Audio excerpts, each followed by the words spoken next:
Welcome, listeners, to another episode of Day to Day with Daidrien. My job is to push your boundaries of thinking and challenge your assumptions and ignite your curiosity.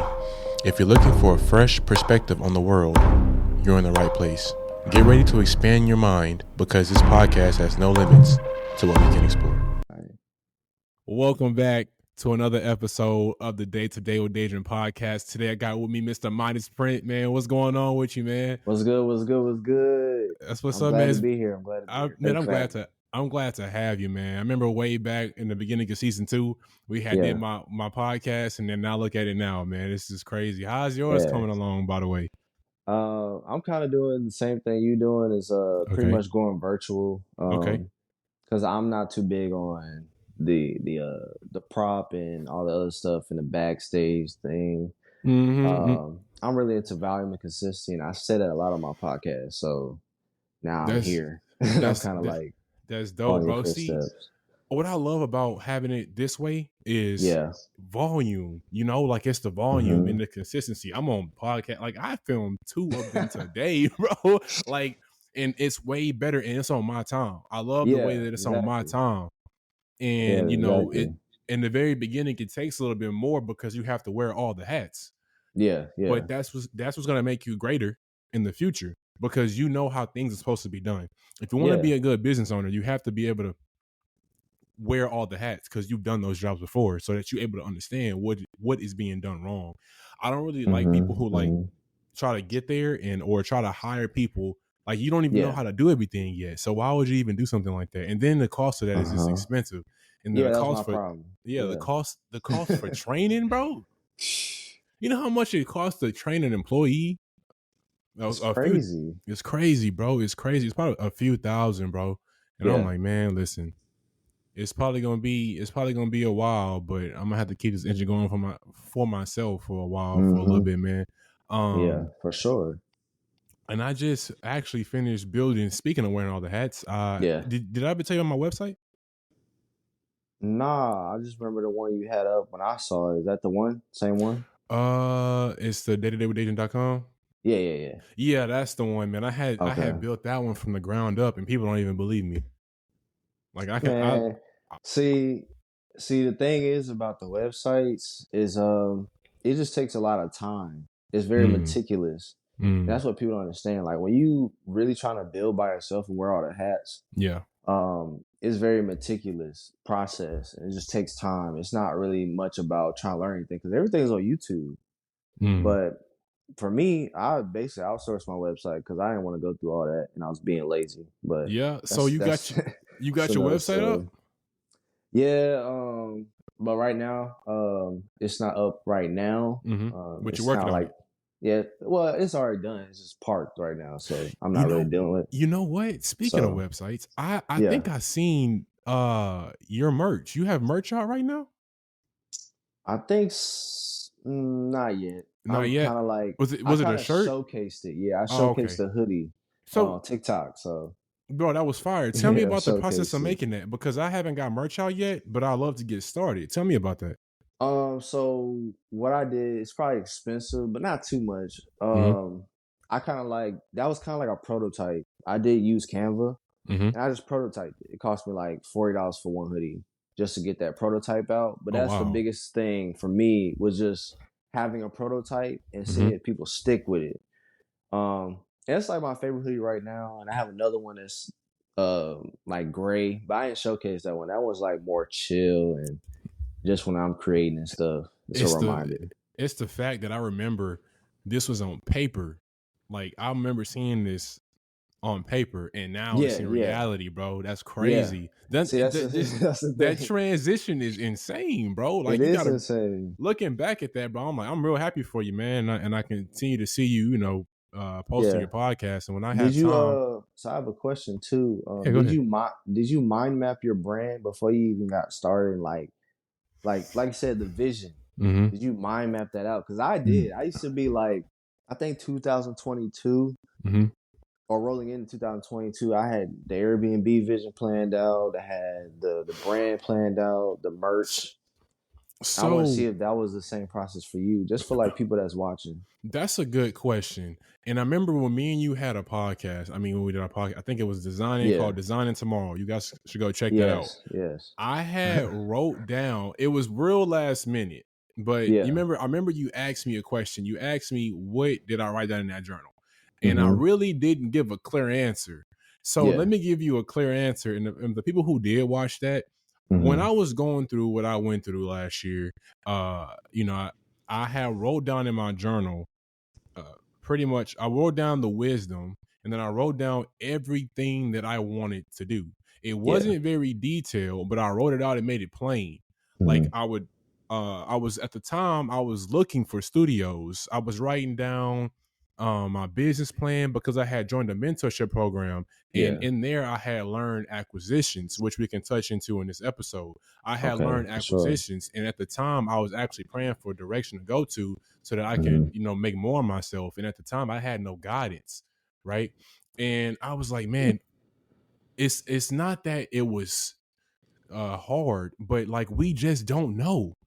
And when you talk to somebody and they're making all this money, like they're not working any harder than you are. If not, they're working less. So what's the secret? What is it that we don't know to escape the matrix? And we can dive into that a little bit on this episode because it's very interesting. And at the time, as being a young man and still a young man that I am now, I was just I didn't know. I didn't know. And that's what I had wrote down. I wrote down like I wanted wisdom, guidance, knowledge, and I was writing down everything I learned in business acquisitions, which led me to where I am now. And when a guy told me one time, and it stuck with me, he said, "Hey man, like it's easier to make 50,000 than it is to save it." And I thought like when you hear that for the first time, like bro, you're insane, because I have to be making 50,000 in order to save it, if not more. I can't even get past making 20,000 or 30,000. You see what I'm saying? So like, what's the secret? And the secret is manufacturing. One of them is manufacturing. I can't even say this. Manufacturing spending, and that's essentially leveraging OPM for OPT. Okay. Other people's money, other people's time. Because you're not gonna. You have to leverage their time in order to free yours up. So how do you do this? And I had a mentor a while ago, and he was extremely wealthy. He had to be a billionaire, and he told me, he's like, the hardest thing isn't building a business. The hardest thing that you will ever have to do is figure out what you want to do. That's the hardest part, because once you figure that out, everything else will just fall into place. And at the time, I kind of understood what he was saying, but I didn't, because it was so much information out there. What do I really like to do? Like, you have to really sit there and ask yourself them questions. Like, what is it that brings me, I think it's 3 pillars. And I learned that later, like a couple weeks ago after joining another mentorship program. But what is it that you do? What gift do you have that comes to you effortlessly?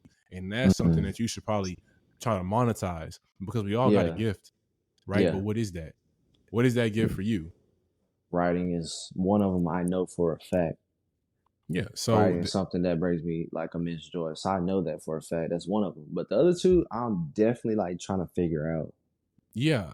I think man, it's crazy. Let me see. Let me try to remember it, man. It was like, you have to find out 3 things. They have to give you, they obviously, so it's passion.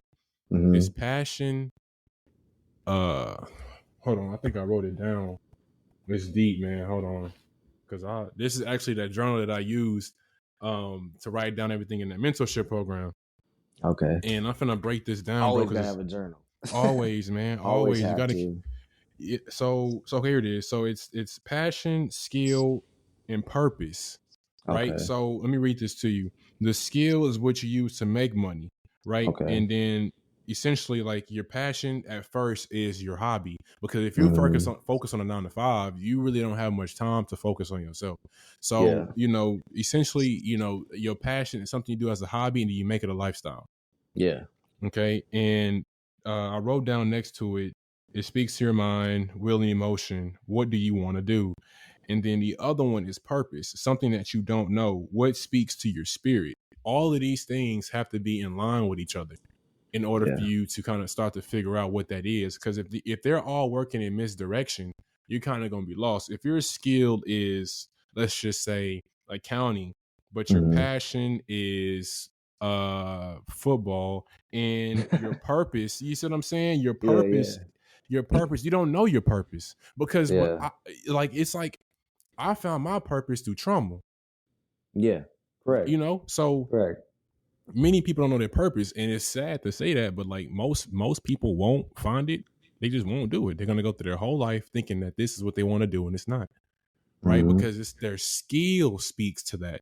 Yeah. You see what I'm saying? Not their spirit, their skill. Oh, I like welding. And I'm like, bro, I heard a guy say that one time. I was like, he was working from like 5 a.m. to like 4, or maybe 5 a.m. to like 7, like long, crazy hours. And I'm like, this is something that you'd like to do. I think the skill comes to you easy, but is that your purpose? You see what I'm saying? So once you figure that out, most people don't think about that. They just think about skill, making money, and that's it. Making money, bro. Things. And that's their driving factor, which is why they'll never figure it out. Because what can you do? What do you enjoy doing for free? If you wasn't getting paid to do it, and this is a good way to figure this out. If you're not getting paid to do it, would you do it? If the answer is a no, it's not your purpose. Because I can't sit. I have done free things, like when it comes to modeling. I have done free jobs, and I still enjoyed it just as much as I was getting paid. I can really care less about the money if it came to that. The money is a byproduct of my purpose. In return, I'm gonna make money, but I enjoy doing this because I can do it for free. You see what I'm saying? Because most people won't even take the job if they're not getting compensated. So this is how I know this is not for you. And then you're gonna be in constant conflict with other people because they want to be just as good as you at something, and that's not their purpose. That's not their gift. That's not their talent. So they competing with you, thinking that this is something they're supposed to be doing, and it's not. And then somebody else who's moving effortlessly you can't seem to keep up. Yeah, that's true. You know, so and I think sometimes that's more of like an aging thing. That's like having that life experience. Like, let's say he's in the welding right now, he's liking it. But it's kind of like those type of industries are up and down. Like, let's say 10 years from now, 20 years from now, robots start to come into the play. Exactly. Let's see how it looks now. Now he's like forced to go for his purpose, right? Like you said, trauma. That could be a traumatic experience for somebody like that. You're right. And at that time, guess what? Because it's only going to get harder to get money. It's not going to get any easier because they keep changing. Bro, it's crazy. They keep changing the rules. And you will understand, like, many people in a system, and they don't understand they being played. And at the end of the day, the pawn and the king and the pawn, or the queen and the pawn, are going back in the same box. So even if you didn't choose to play the game, you're still being played. So you're either going to remain a pawn or become a king. The choice is yours, and you're running out of time.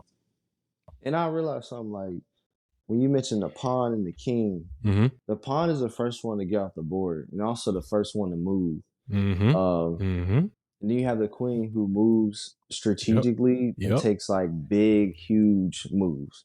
But the king takes very, very, very like less minimal, but very strategic moves. Exactly. Now, let's roll into your relationships like with banks. I've been seeing that too, and I'm like, damn, how are you doing it? And I asked you, I was like, yo, how you get approved for that? He's like, your relationship with the bank. Yep. And I was like, so now when you talk about that, you're talking about how it's easy to make 50,000. You just need to know how to do it. So this is the thing, man. So how did you do that? So I can tell you. But remember, I wrote this in my ebook. And by the way, if you don't have my ebook, it's called Emotional Intelligence, and it talks about this just a tad bit. But at the very beginning of the book, it says you don't make money based off what you know. You make money based off who favors you. The dumbest people got the most. Like, they have like, bro. It's like. It's insane. Once you start to play the game, you're gonna see. It's like when people when they walk outside, like they see what it is. I see like the little numbers that make up the matrix, and like I'm starting to see more clearly. And when I realize that everything is relationship based, I can have no money in the world and no talent. But if I meet the right person, I'm gonna be a whole lot further than somebody who does have the talent. Right. So I was like, okay, let me apply this to the bank. Let's see let's get something shaking real fast. so so I realized that banks are relationship based, and that is because of we are in a system of commerce, right? Yeah, commerce. So we are, like I said, we are in a system. We are being played by a system that we don't even know the rules of the game, but they are there, right? And they okay. So I'm gonna get real deep with this because when I speak, I want to speak in parables, and I don't want everybody to understand me. So when you have a social security number, right? And I study consumer law. So you have a social security number, right? That is your original credit card. And there is money tied to that card. And it's called I believe that, I don't want to say what bank because I want to keep this up, but there's, you know, you know, and I was like, and it's tied to money because in order for the Federal Reserve to print money, somebody got to be born essentially because they're pledging that loan to your life. This is why every company in the country has an HR, because you are human resources to the country. People will never see that or understand it.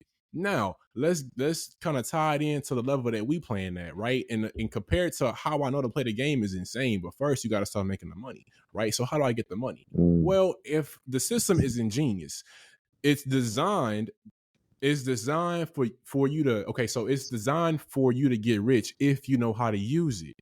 And they have to put it out there in the open because you got to remember the person who created this has to benefit from it too, or they want they want a select few to benefit from it. And I said this in my other podcast. I was like, the Messiah spoke in parables. He did not want everybody to understand what he meant. So now I'm gonna tie that into credit. Okay. Now everybody has credit and it's easy to get, but do you know how to use it? Is that being taught? It's not. So I was like, okay, let me see what I can do, because the quickest way to $1 million is to borrow. Okay. So if I have money tied to my original credit card, because we in a system of commerce and everything is voluntary, let me walk into this bank and talk to them, because essentially that's your team. You want a CPA, a good accountant, and a banker, at least starting off. And I walked in there and I was like, I was familiar with the process already on a deeper level. So like, let me build a relationship with this guy. So I started talking to him and I started dropping some information on him. And he had it has to be an exchange of value. Remember this. There has to be exchange of value. You can't get anything of value without at least giving something or you being the value itself. And I knew that. So I was like, you know what, let me drop some information on him that he didn't know, which he didn't. And he was very intrigued by what I had known at the age that I was at. He was surprised that somebody as in myself or anybody in my age group filed their own LLC.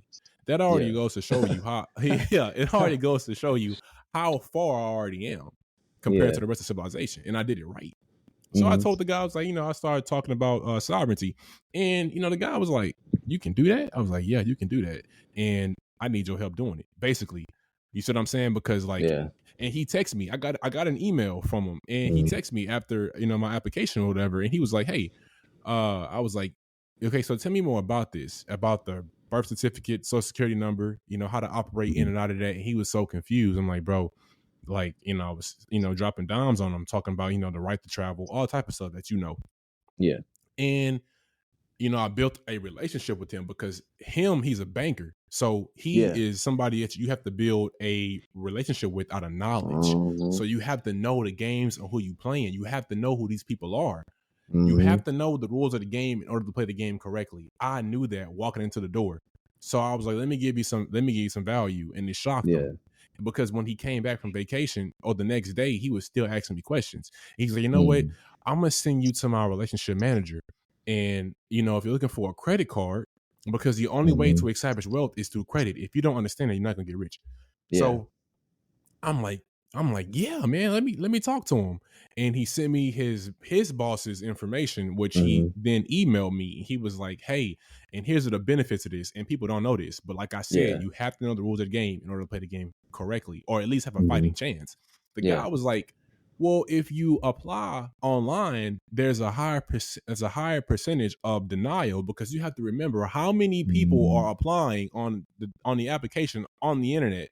You see what I'm saying? Like how many people? Okay. So they have to give it. They have to make it seem like this is fair. Mm-hmm. Here, I'm gonna give you the application and you fill it out. If you get approved, nobody want to do that.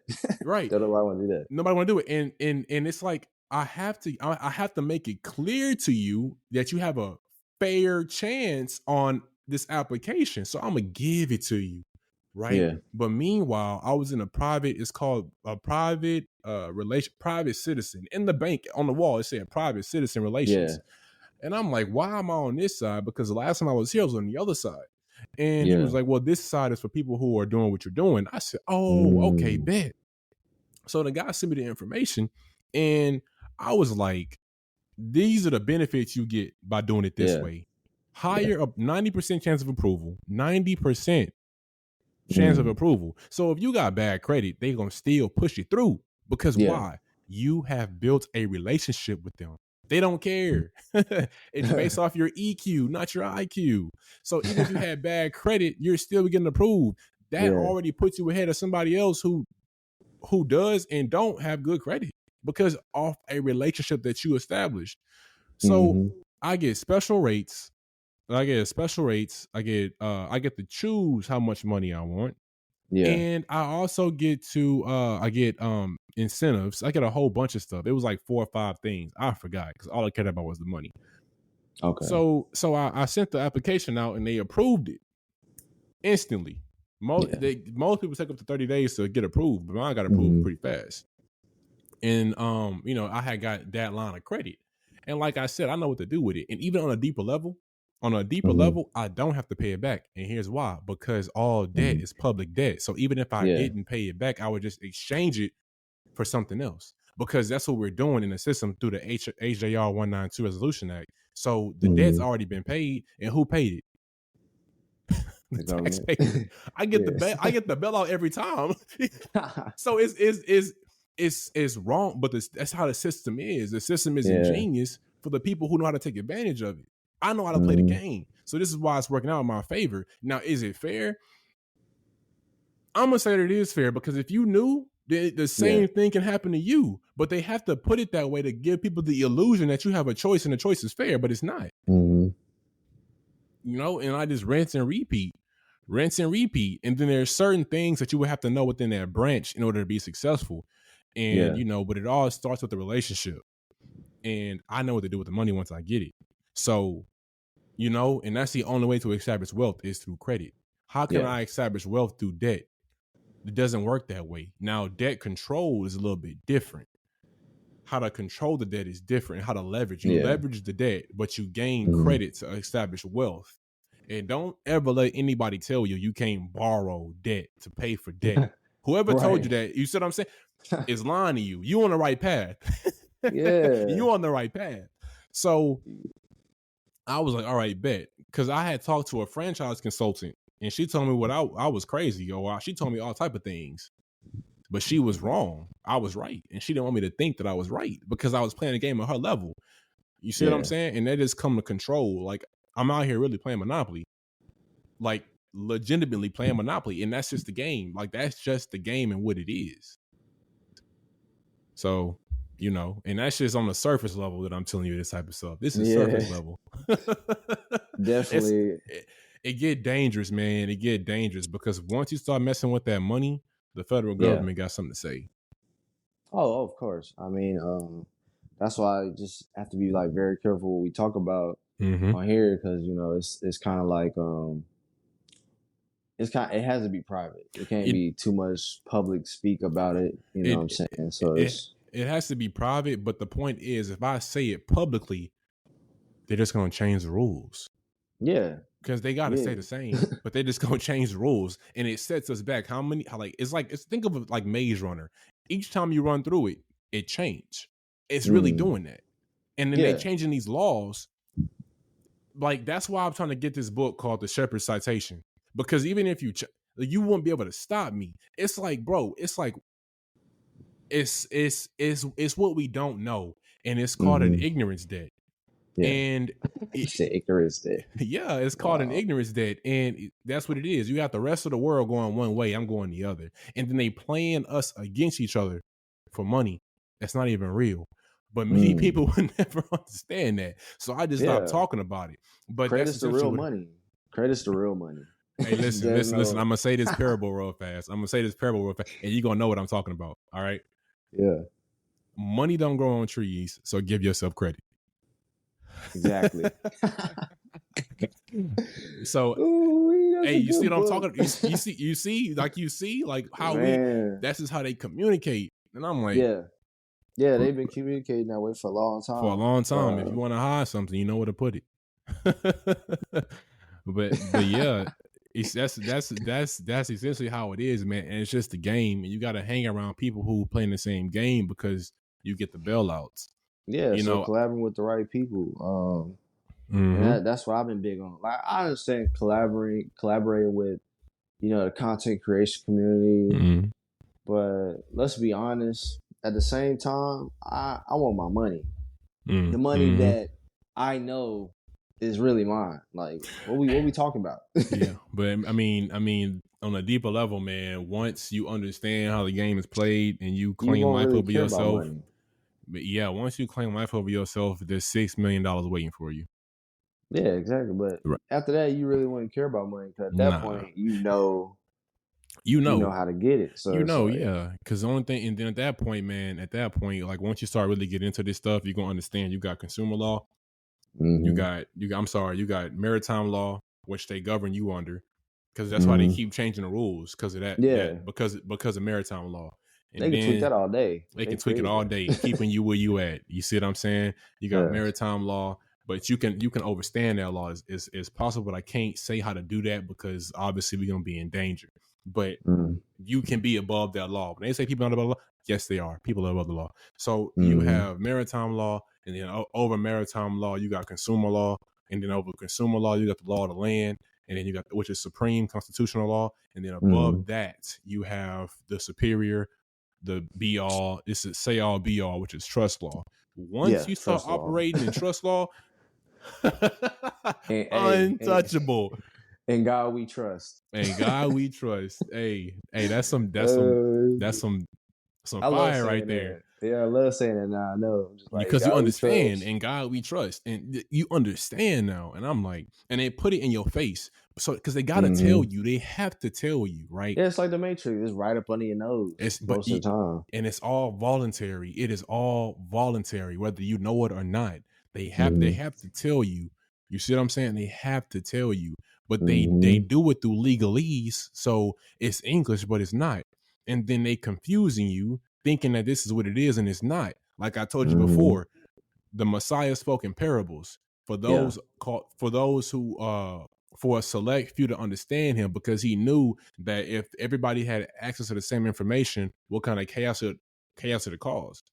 That's why, even though, because if I took the information from you, I can use it for my own. But if I don't understand what you're talking about, how can I take it and use it for myself? Right. You just create more chaos. And then you send people down this rabbit hole, this system that they never gonna get out of. And the people who benefit are the people who make the rules. And he who makes all the rules holds all the gold. So if you follow the yellow brick road, you gonna understand what I'm talking about. On your way to see the wizard. I love it, bro. I love it. See, I can have conversations like this with certain people because they know. Yeah, if I had this, I'll be sitting here. I'll be sitting here talking to people, and this was like they be like scratching their head, and then they get defensive because they don't know what I'm talking about, right? And people don't read enough to like look to comprehend, and sometimes comprehending takes you to read something over and over. Yeah, every time. Bro, when I was reading the FCRA, bro, I'm like, what is this? I couldn't even get past a couple sentences without stressing myself out. But I kept going. Going, and now I can repair. I can offer creative finance solutions to repair your credit, right? And I can do this now. Like identity theft, okay, whatever. Like I can see, okay, this is game. I know how to play it. So let me fix it. But I can't fix it if I don't know the game. Yeah. Yeah, man. So it's deep. It's deep, man. So we touched on a lot of stuff today, man. Yeah. We definitely got to have a part 2 to this. You got any questions for me? Yeah, so about that service, I'm thinking about doing it myself. Like I know how to do it, but I just want like a little bit like steps on like how to do it. Cause I'm like sitting there, and it's kind of like I have the information, but I'm stuck on applying. You know what I'm saying? Like As far as creative I finance understand. solutions. Nah, with credit, but I Okay. understand. Like you want to send it certified mail. You want to understand your USC consumer, consumer credit laws. But I just haven't got to it yet. So I had wrote up. I wrote up an affidavit because the affidavit is basically true. Wherever I stand on that. And I need to go to notary and all that stuff. But I just haven't had the confidence in knowing like what I put there and wrote is actually gonna work. You know what you need to do? What you need to do is you need to apply for a credit card, a hard inquiry for your personal side. Don't do it for your business side. Do it for your personal side. And then once you do that, don't activate the card, because once you activate it, then the hard inquiry can stay. It's a lot harder to get it removed. However, if you get a hard inquiry, practice on yourself and see if the letter work. Okay. But I have an ebook that I can share with you, but it's advanced. It's like it's hard to read, but it's up there, and you can definitely repair the credit and apply those principles to your clients. Okay. But it's just a lot you're gonna have to learn, man, and just read and be careful because and how you word this type of stuff, because they can report you to the FTC, the Federal Trade Commission, for doing repairs. So it's just a certain way you have to word what you're doing, because like I said, it's a game. Right. Well, yeah, I'm gonna do it for myself. I ain't got no clients and none of that. Like, it's more so me trying to like build up and do business. You know what I'm saying? Yeah. And get into the trust game. So I've been learning about that as well. Bro, let me tell you something about that trust law. Be careful, because if you get in trouble, I gotta come get you. Yeah. But you want to study that. You want to study that in what you call a mastermind, because if something happened to you, then somebody can come get you out. But if you study it by yourself, you just screwed. If you get caught up, you just screwed. Right. But if you got somebody who doing the same thing you doing and you run into trouble, right, they can come and help you get you out, because it's easy to take you by yourself, but not a mastermind. Yeah, when you got somebody, exactly, because you got somebody. Because you can't know everything. Yeah, but you can know a lot, but you can't know everything, because everybody gotta have their own like little specialty. You see what I'm saying? To make all of y'all valuable in the first place, which you already are because you're in the mastermind. But it just helps. It's a form of protection, right? And you want to just live in that protection. But when you start getting to that trust law, you're going to start seeing the corruption at its highest level, and you're going to be like, I don't trust any of y'all. You're going to get rid of your phone. You're going to get rid of your phone and email. And at that level, you're going to be like, listen, I'm reachable, but I don't got no number, but I'm reachable. Okay. But you got to know, yeah. how they reach me. So that's what it's about though, man. You can't really just, I'm going to tell you this, man, it's a dangerous road, bro. Yeah. It's a dangerous road. It's definitely a journey. And you gotta, and I'm gonna tell you, like, somebody told me, I'm gonna tell you, like my father told me, you can't take no books with you. Yeah. You can't take no books with you. You gotta commit this stuff to your memory, man, because whatever they catch you with can be used against you. Yeah. They're gonna be thinking, they're gonna try to say espionage, treason, act of terrorism, all type of stuff. So you gotta burn them books. Once it's up here, it's up here. Yeah. And then burn them, man, because you really can't take it with you. You can't take it with you. But that's what I would do. I can help you with the letter too, but you want to, get a hard inquiry and then practice on removing that, or pull your own credit report and then work on the inquiries. But you got to see what's there first. Okay, cool. You got to see what's there. But if you got the FCRA and you got it's the FCRA you need, and then there's another one, because I'm sure if you have any medical records too on your credit report, they violated your HIPAA laws, you're gonna need the Truth in Lending Act. Truth in Lending. So you're gonna need that. You're gonna need that too. Because the act's gonna be your best friend. And then it's gonna be your best friend. And then when you get to the level above consumer law and you in the Constitution, then you use that to govern your government. And then you operate in trust law, because that's what keeps the government in their place. Okay. Bet. Yeah, for sure, man. Sure, man. It's a lot of information. I love hearing it though. Cause I be talking to people that I've been running a lot of people that actually been like doing the stuff, and it just like more and more people. The more and more I'm like tuning into the information, the more and more people I begin to like come around. But I run into it. It's like, damn, this is awesome.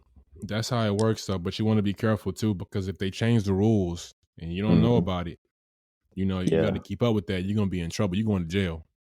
For real. You going to jail, and they gonna hold you there too, because like, bro, they gonna hold you there too, because like, oh nah, we know what he owned. Yeah. You see what I'm saying? You don't want to be, bucking the system too at the same time. And then like, you want to be careful too, because certain information people are going to run with and cause the police trouble and stuff like that. And you don't want to be responsible for, that information being out there and they get it from you. Correct. But yeah, and anybody listening to this is not legal advice. If you heard anything in this podcast, this is just us talking only from our imaginations. Yeah, this is for entertainment purposes. Yeah, this is not legal advice, and we are not financial advisors. Or you gotta lawyers. let them know. None of that. No legal advice given. Whatever you do is on you. For sure, man. For sure. You got any more questions for me? We threw out some gems. I mean, a couple of books. Yeah. We said it in a way where you couldn't really. Yeah, you're going to need two. You're going to need a couple of books, and I'll send them to you. I'll send you one. But if you're going to be dealing with the FCRA, then you're going to need the UCC codes. Yeah. You're going to need them. But I wouldn't throw them in your letter right just yet. But when you start getting some pushback, you're going to need them. Okay. You're going to need them. Yeah, so that's what. Yeah, we definitely do a part 2, man. We definitely talk about our brands and stuff and how that, I wouldn't say how that relates, but just how like working with banks definitely helps you, put the brand up. You got to have something to park the money. So yeah, you got to have something, but you want to borrow. Well, essentially, in any situation, and the people listening to this, the goal is to use them to escape the system. But once you've escaped that and you start cash flowing, the goal is to get away from them and you become the bank. Yeah. You have to become the bank. Do not rely on them. You become the bank. And that's what it's about, because they're in the business of making money. If they thought it was a risk to loan out credit, why would they do it? Because the money not real. But but hey, I'm gonna leave it there, man. I'm gonna leave it there. But yeah, man, I had a blast filming this episode with you, man. We definitely got a collab on next week, at the end of this week, or whenever, man. Look, I got it all. We can film this thing at 2:00 in the morning, bro. I love the access. Yeah, I love the access that I have, man. In the volume. So whenever you got some free time, man, I love you. Can't even talk today. Hey, man, I've been talking too much. That's just a sign for me to get off. But I'll love to have you back on the show whenever you're free, man, and we can just continue this conversation. All right, bet. Appreciate it, man. Midas Print. I'm out. You got it, man. If you guys enjoyed this video, please like, comment, and subscribe. And if you haven't seen my website yet, it's called daytodaywithdaidrien.com, where you can find most of my products and my ebooks that help you navigate your passage of life. Other than that, you guys have a great day, and I'll see you guys in the next episode. Peace.